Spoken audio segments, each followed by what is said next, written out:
maka berduyun-duyunlah manusia nanti pergi ke Solo.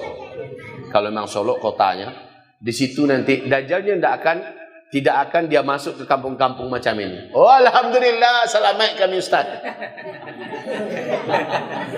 Bapak Ibu jangan duluan girang, jangan duluan bangga, sebab seluruh laskar setan dari bangsa jin dan setan bergerak, dan ini yang akan menghipnotis Bapak Ibu. Ini yang akan masuk ke dalam dada masing-masing kita, sehingga rasa kuat dalam hati untuk menyongsong kedatangan Dajjal. Nanti kita akan bergerak dengan hati yang sangat kuat menuju ke kota Solo. Kita kumpul sana menanti kedatangan Dajjal. Makanya alhamdulillah Nabi perintahkan agar kita membentengi iman dengan kuat sebelum Dajjalnya datang. Bentengi iman Bapak Ibu dengan kuat sebelum Dajjalnya datang. Belajar dulu ilmu tauhid, belajar dulu ilmu akidah, belajar dulu ilmu iman, dan kita praktekkan agar iman kita ini kokoh. Masalahnya Dajjal ketika dia datang, jin-jin dan setan langsung membawa sihir Dajjal, langsung menghipnotis kita masing-masing untuk kita bergerak menuju ke kota di mana kita punya kota. Dan saat kita melihat Dajjal datang Dajjal syah ke kota kita, iman kita langsung meraih, menguap. Ini yang kita khawatirkan Pak Ibu.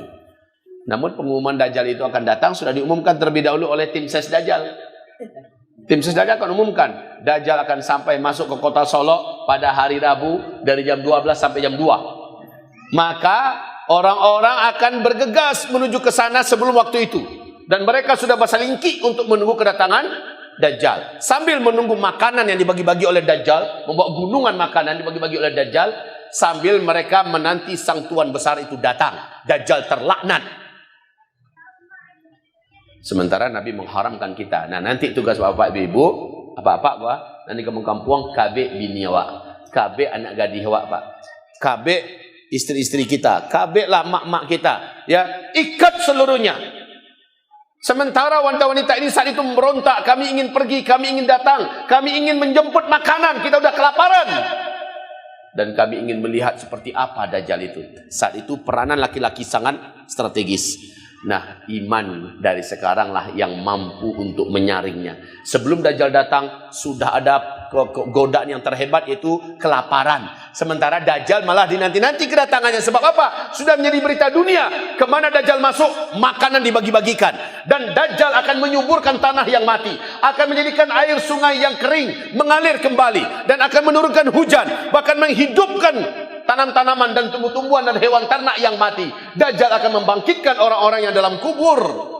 Padahal semua yang bangkit dari kubur itu, kata Rasulullah, adalah setan yang menjelma menjadi manusia yang dulu pernah hidup dan dikuburkan di sana. Mereka bukan sebenarnya manusia, kata Nabi, tapi yang bangkit dari lubang kubur itu adalah setan dalam wujud manusia.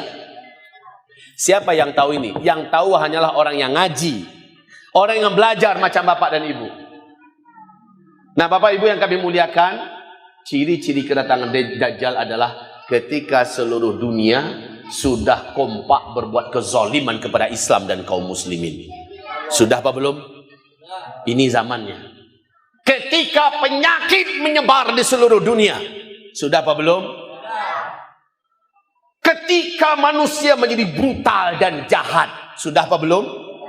Kita lihat sekarang anak-anak semakin jahat, Pak. Orang tuanya sampai berani anak-anak sekarang membunuh karena tidak dibelikan handphone, karena tidak diberikan belanja untuk beli pulsa, orang tuanya pun dibakar, orang tuanya pun dibunuh, dan orang makin lama makin jahat. Baik kaum muslimin yang kami muliakan, siapakah para pengikut Dajjal itu nanti? Para pengikut Dajjal itu ada 8 kelompok. Nah, ini yang Bapak Ibu harus pastikan, kita wajib tidak termasuk di antara salah satu yang 8 ini. Ini anak-anak muda tolong ingat baik-baik. Para pengikut Dajjal itu nanti ada 8 kelompok. Kelompok pertama, seluruh orang Yahudi satu muka bumi. Sekarang Pak, orang-orang Yahudi itu masih berbeda-beda pendapat. Ada orang-orang Yahudi di berbagai negara yang tidak mendukung dengan perbuatan jahat Israel yang ada di Palestina sekarang, ya. Tapi ketika Dajjal keluar, orang Yahudi ini pun ikut bergabung dengan Dajjal. Jadi seluruh orang Yahudi serentak satu muka bumi. Yang kedua, pengikut kelompok Dajjal yang kedua, yaitu seluruh setan-setan dari bangsa jin. Seluruh setan-setan dari bangsa gaib ini akan menjadi pengikut-pengikut Dajjal. Yang ketiga adalah umat Nabi Muhammad yang munafik. Maka hati-hati sekarang ini, jangan pernah di diri kita ada sifat-sifat orang-orang munafik. Apa kata Rasulullah? Ciri-ciri orang munafik dari umatku, lihat sholatnya. Orang munafik paling berat melaksanakan sholat subuh dan isya berjamaah di masjid. Orang munafik paling suka mempermainkan sholat dan menunda-nunda sholat. Orang munafik paling suka sholatnya di ujung-ujung waktu. Orang munafik banyak tidak ikhlas kalau sholat, ria. Orang munafik kalau sholatnya cepat tanpa khusyuk. Dan orang munafik kalau sudah selesai sholat, mereka akan langsung berdiri, tidak mau berzikir, anti berdoa. Orang munafik pelit berinfak dan mengeluarkan sedekah untuk agama Allah. Jadi ini ingat. Jadi kalau begitu Bapak Ibu wajib memperjuangkan diri, jangan sampai termasuk di antara orang munafik. Nah, Nabi berkata, maukah kalian aku berikan ilmu agar kamu sampai mati tidak pernah menjadi orang munafik? Maukah kamu aku berikan ilmu bahwa di akhirat kamu tidak akan pernah masuk neraka walau hanya 1 detik? Mau, kata para sahabat. Maka kata Nabi adalah, kamu jaga sholat berjamaah 5 waktu selama 40 hari berturut-turut di masjid. Dan tidak boleh ketinggalan takbiratul ihram bersama imam. Jadi alun lagi imamnya setelah qomat ya, belum lagi begini kita udah di belakang imam.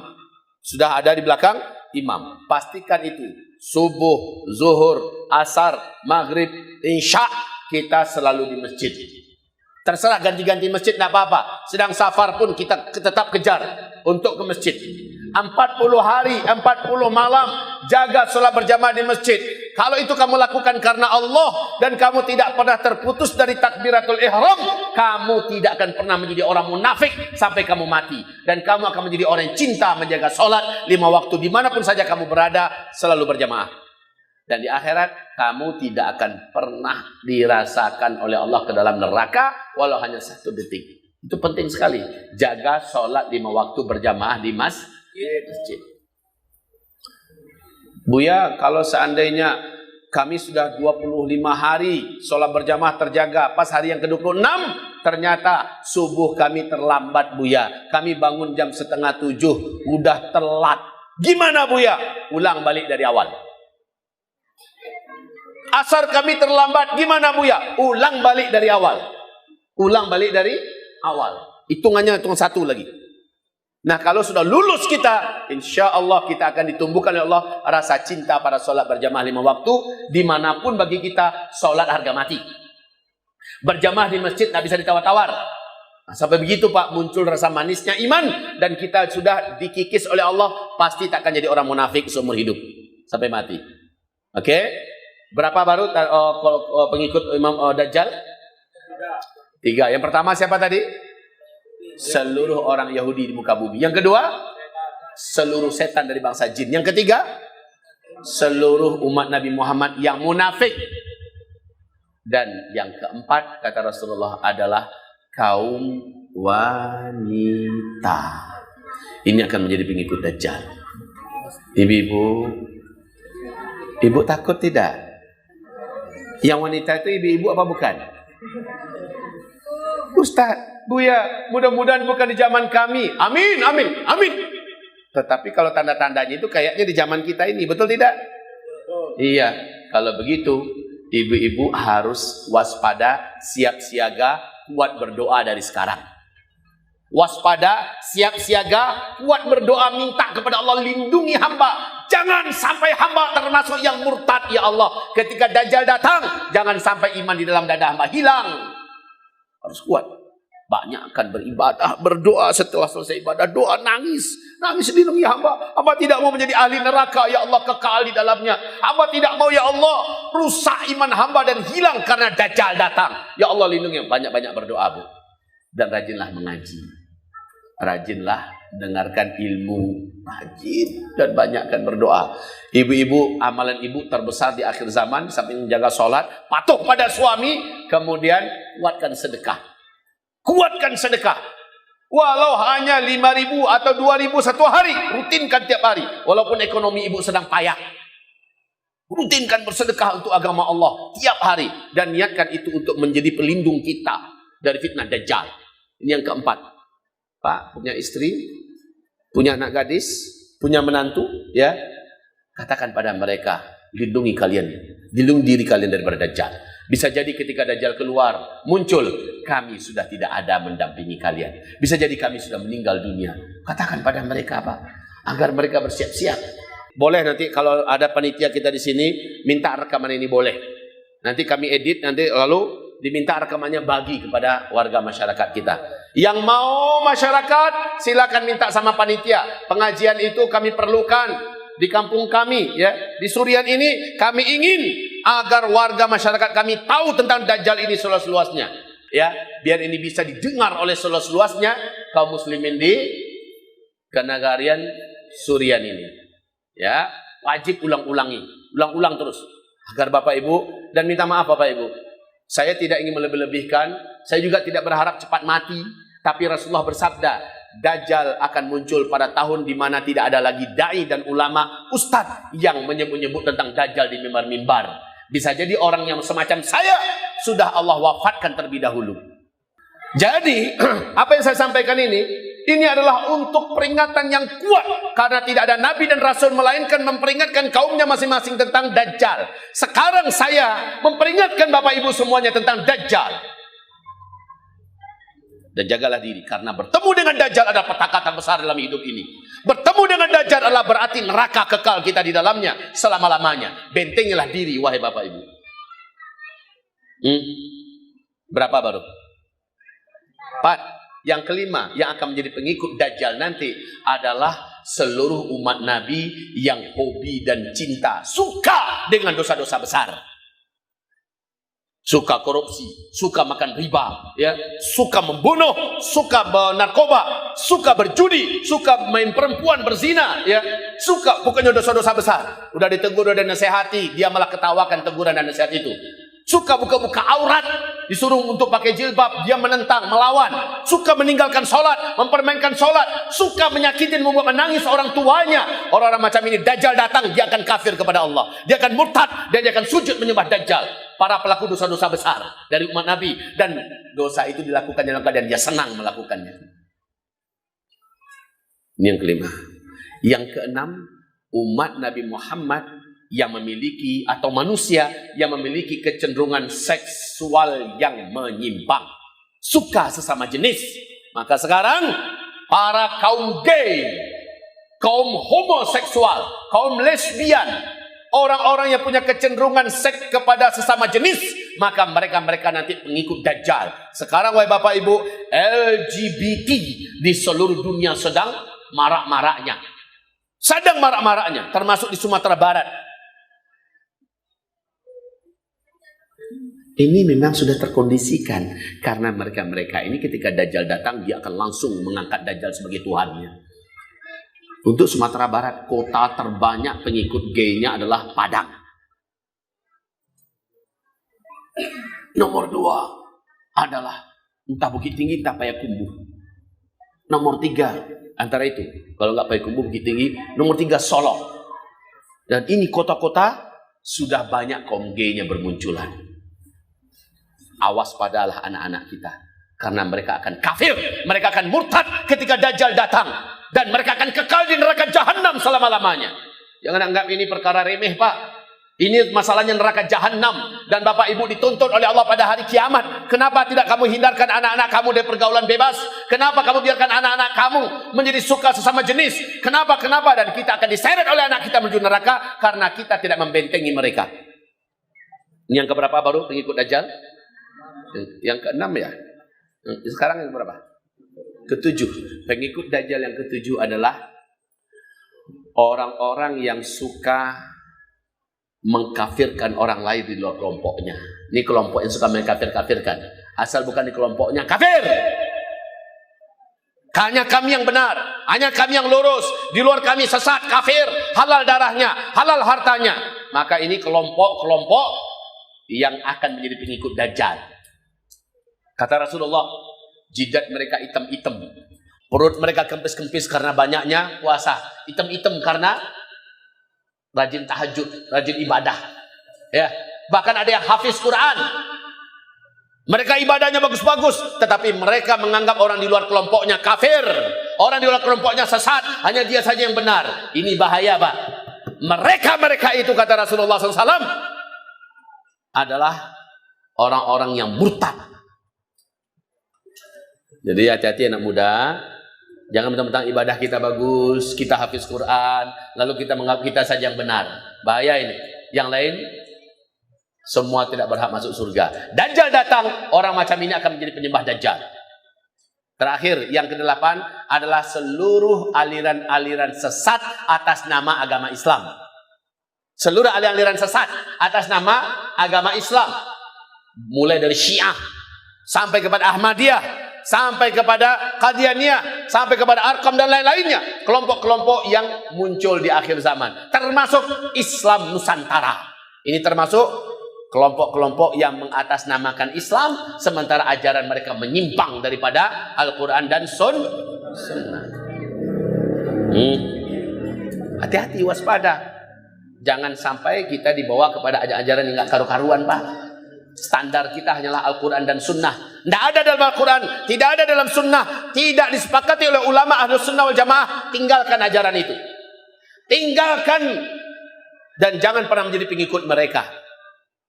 Gitu. Awas, waktunya tak lama lagi. Tolong berdalam-dalam mempelajari agama ini. Nih, sekarang pertanyaan berikutnya adalah, Buya, bagaimana cara agar kami selamat dari Dajjal? Oke. Cara selamat dari Dajjal ketika Dajjal keluar. 1,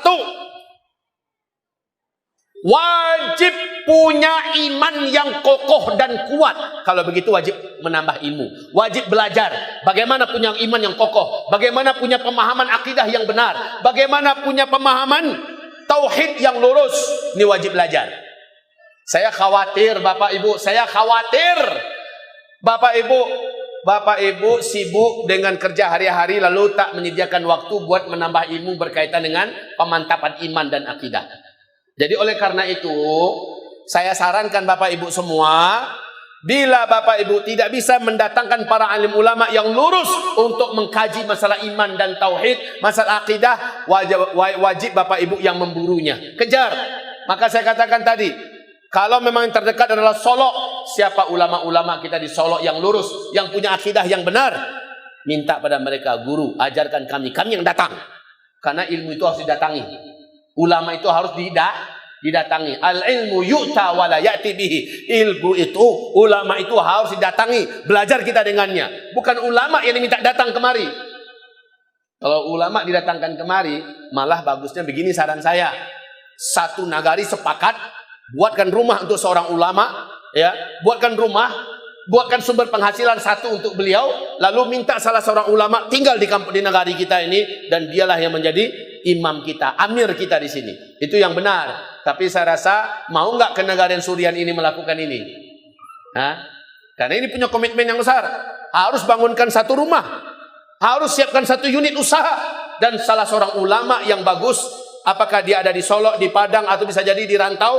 Kalau perlu anak putra daerah ini langsung, yang ada di luar daerah, minta dia pulang kamu, kami siapkan ini. Jadilah kamu pemimpin kami, ajarkan kami tentang tauhid, ajarkan kami akidah, ajarkan kami tafsir, ajarkan kami hadis, ajarkan kami fikih dan lain-lainnya. Nah, kalau Bapak Ibu belum bisa menyatukan suara pendapat, sudahlah kalau begitu, buat rombongan demi rombongan, lakukanlah perjalanan untuk berguru. Baik Bapak Ibu yang kami muliakan, ini yang pertama, kuatkan iman. Yang kedua, Allah berfirman dalam Al-Quran surat Al-An'am ayat 158. Ternyata yang bisa selamat dari fitnah terbesar di akhir zaman, setelah dia punya iman, amal solehnya banyak.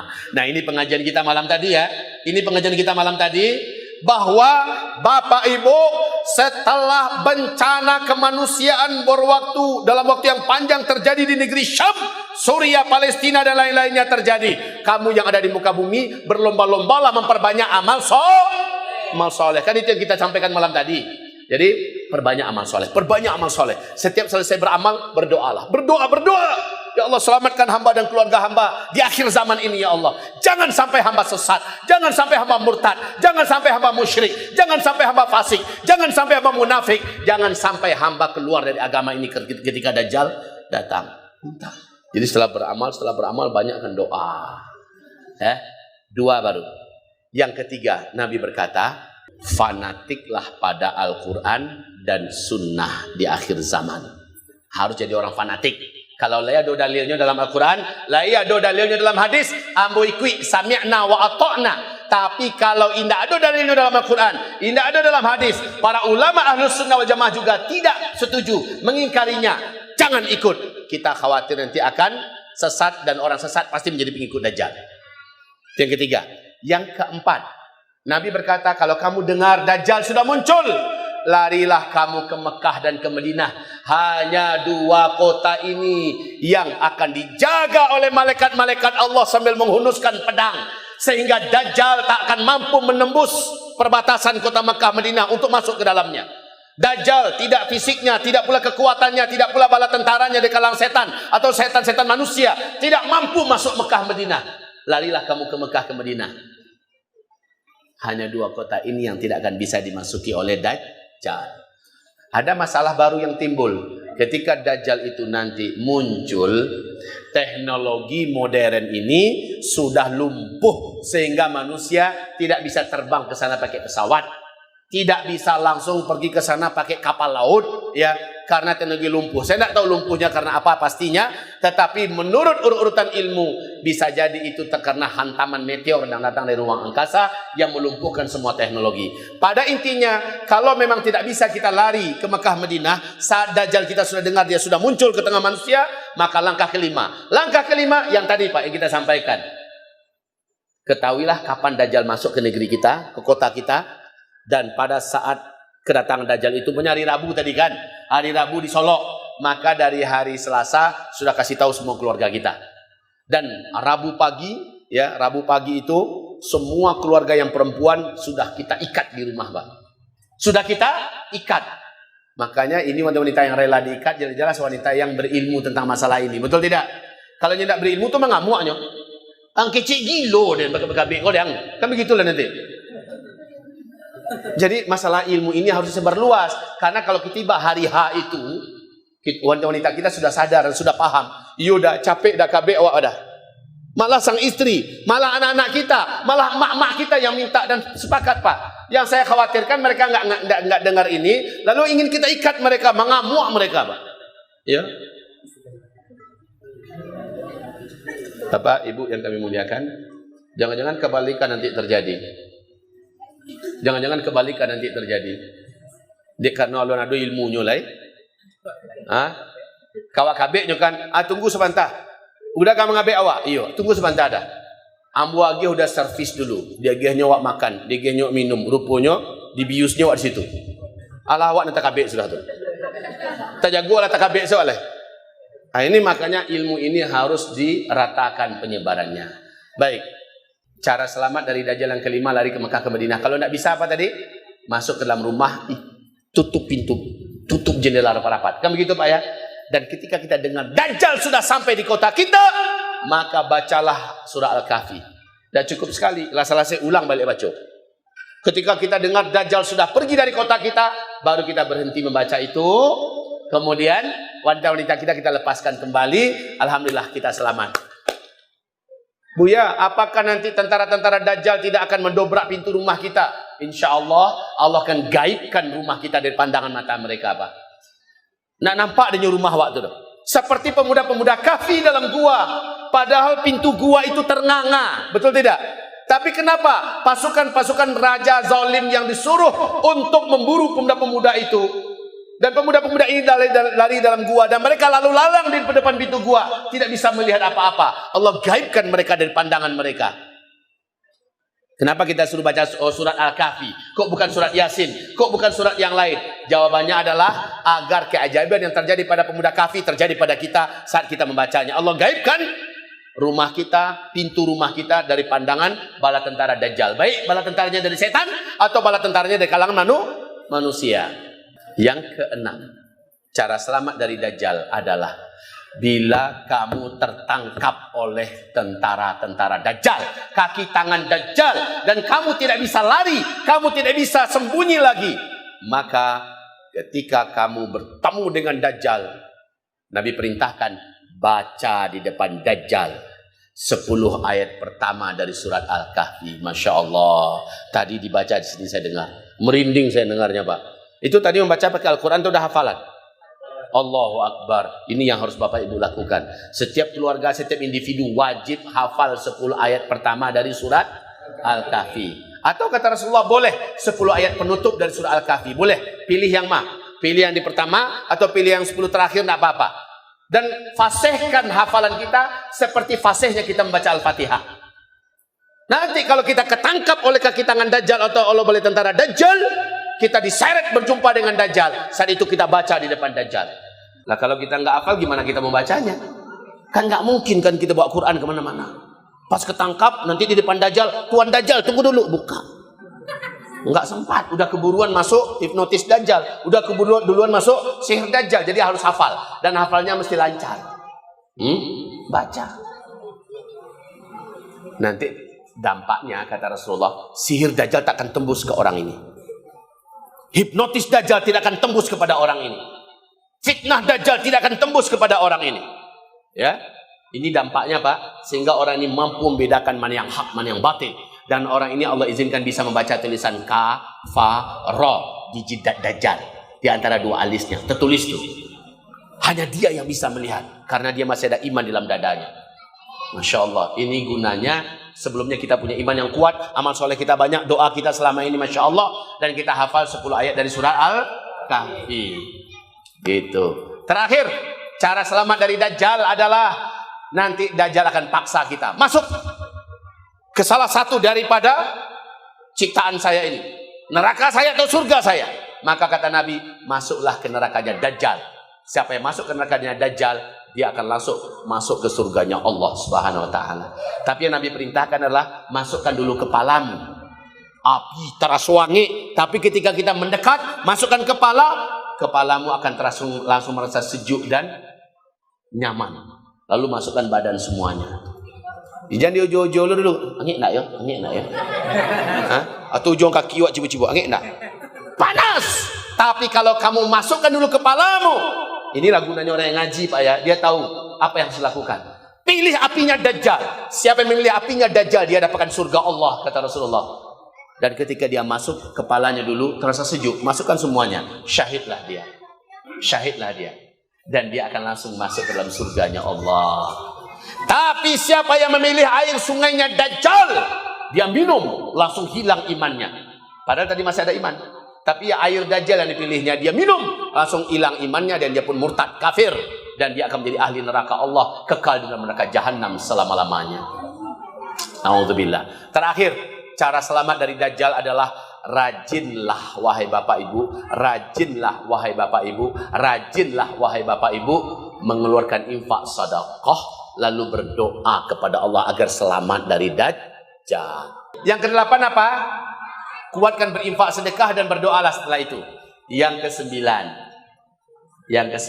wahai Bapak Ibu, sebelum Assalamualaikum dalam setiap sholat wajib, baca doa khusus dari Nabi Muhammad agar kita selamat dari Dajjal. Sudah hafal ini belum? Apa doanya?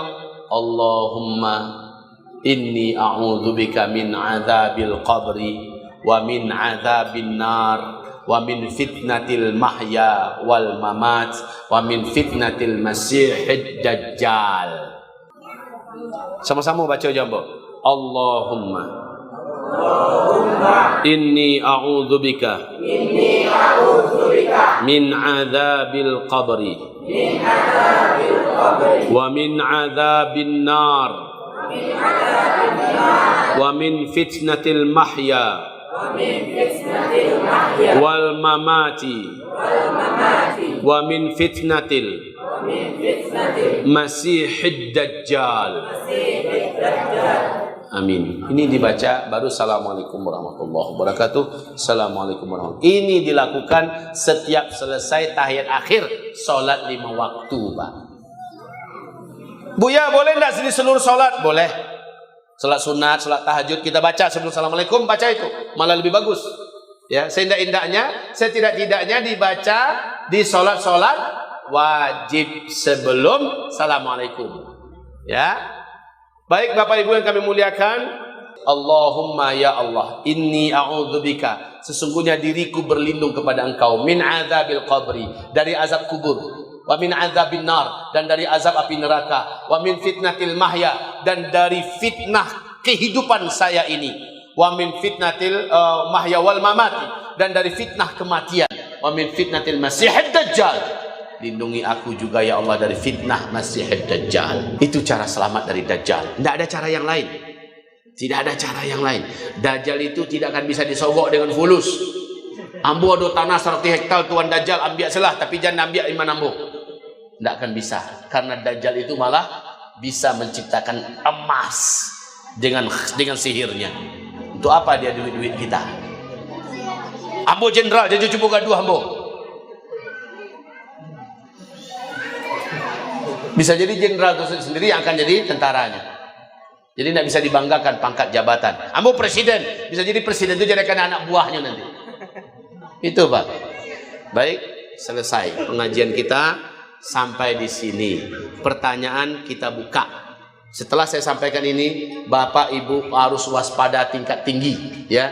Semakin dekat Dajjalnya muncul, semakin banyak kejadian-kejadian mengerikan menimpa bumi kita ini. Jadi kalau sekarang Bapak Ibu heran, kenapa hidup ini kayaknya makin lama makin kacau ya? Kenapa kayaknya makin lama makin berat ya?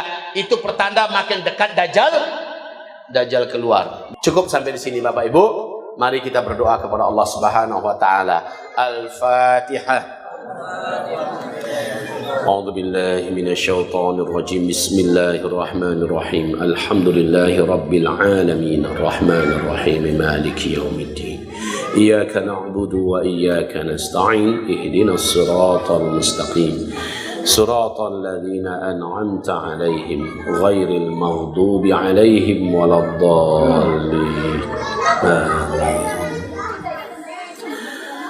اللهم صل وسلم على هذا النبي الكريم وعلى آله وصحبه أجمعين ومن تبعه بإحسان إلى يوم الدين يا الله يا ربنا يا رب الكريم Ya Rahman, Ya Rahim, Ya Sami' Ya Basir, Ya Latif, Ya Khabir, Ya Aziz, Ya Jabbar, Ya Qahar, Ya Rabbal Alamin.